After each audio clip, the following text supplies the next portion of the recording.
Le porte-parole du gouvernement était face aux professionnels des médias pour échanger sur les questions d'actualité. En début de conférence, le porte-parole a planté le décor de cet échange en parlant des sujets d'actualité, de l'inauguration des différents monuments, en passant par la visite du chef de l'État français à son homologue béninois. Dans tous les cas, ce qu'il faut retenir, c'est tout le sens positif de cette rencontre, les gains aussi qu'il y a eu aussi bien pour nous que pour nos visiteurs. Et quand je parle de gains, l'un qui me vient à l'esprit tout de suite, en dehors de ce qui viendra dans la mise en œuvre des accords, c'est quand on a entendu le président Macron demander la permission au président Patrice Talon d'exposer certains de nos artistes contemporains à Paris. Parce qu'en visitant l'exposition diptyque, il s'est rendu compte de la qualité de la production de nos artistes contemporains. Donc ça, c'est pour ce qui concerne cette visite-là. Et puis dans la foulée, vous avez vu, on peut dire sans exagération aucune que, en tant que peuple, nous avons vécu un moment d'extase le 30 juillet avec l'inauguration des 3 monuments majeurs, la statue de Bioguera, donc le monument Bioguera, le monument de l'Amazone et sa place dédiée, donc l'esplanade de l'Amazone, et puis le monument aux dévoués. Le président de la République nous appelle plus que jamais à nous ressourcer pour faire émerger ces qualités du plus profond de nous et les mettre au service de la République. Et la place aux dévoués, l'histoire particulière qui la fonde, l'histoire de ce monument, vous l'avez entendu lorsque le président de la République a dit son mot à l'inauguration. Cela n'a certainement jamais dit grand-chose à personne.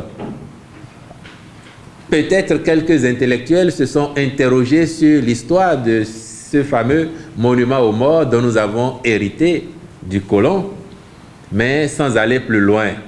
Et puis, dans son souci de réhabiliter notre pays, de travailler à sa renaissance, à sa crédibilité dans le monde, les recherches ont amené le président de la République à se rendre compte que pendant si longtemps, nous avons entretenu une aberration, à savoir que nous allions honorer la mémoire de nos bourreaux en pensant rendre hommage à nos héros à nous. Les professionnels des médias n'ont pas tari de questions à l'endroit du porte-parole du gouvernement. Ils ont posé des questions dans presque tous les secteurs, questions auxquelles le porte-parole a apporté les réponses conséquentes. Les questions étaient de tous les ordres: politique, infrastructure routière, économie, sport, culture et autres. Les routes secondaires.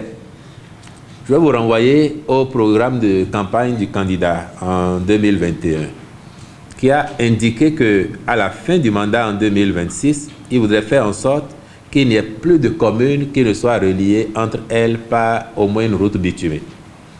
Le travail est en cours partout où il y a de ces routes qui doivent être prises en compte. Dès que les moyens permettent de le faire, une solution va être apportée. Si on prend l'aménagement urbain comme par où on a connu ici, chacun peut voir l'impact. Donc, le gouvernement entend amplifier ce genre de réalisation pour que les populations du Bénin, où qu'elles se trouvent, voient le développement venir à elles, parce qu'elles contribuent aussi à la mobilisation des ressources telles que cela se fait. Et puis vous avez commencé par la question agricole. Or, je ne sais plus combien de fois le chef de l'État, en conseil des ministres comme dans des réunions thématiques, a soulevé ce sujet, et le ministre de l'Agriculture et ses équipes le savent très bien et s'y penchent. Nous avons constaté effectivement que le soja est devenu une denrée prisée à l'international. Le soja qui est produit au Bénin est essentiellement exporté, essentiellement.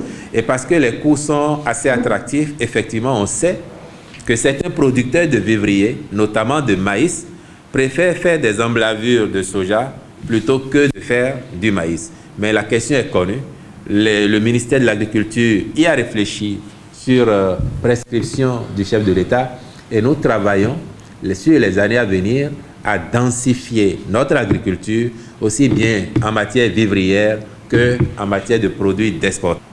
Avant le 27 juillet, je pense qu'il y a eu 2 ou 3 vagues au moins de libération.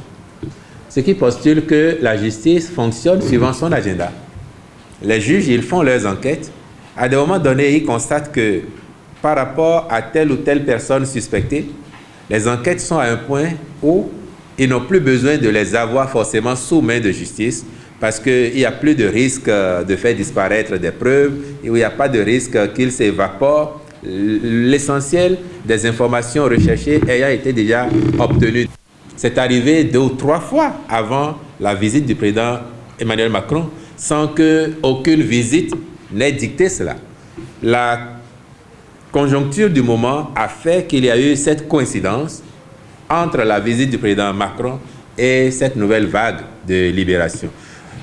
Et puis demain, puisqu'il y a encore des personnes sous main de justice, il pourrait y avoir d'autres vagues de libération. Si demain, il n'y a aucune visite d'un chef d'État étranger chez nous, est-ce que ceux qui pensent que c'est le président Macron qui a demandé au gouvernement d'intervenir pour que la justice libère les gens, est-ce qu'ils diraient encore qu'il y a telle personne qui a demandé au gouvernement de faire ça? On pourrait conclure que les échanges entre le porte-parole et les journalistes ont été fructueuses. Les lanternes des professionnels des médias de la partie septentrionale est désormais mieux éclairée et la soif des uns et des autres étanchée en ce qui concerne les questions qui taraudaient certains esprits.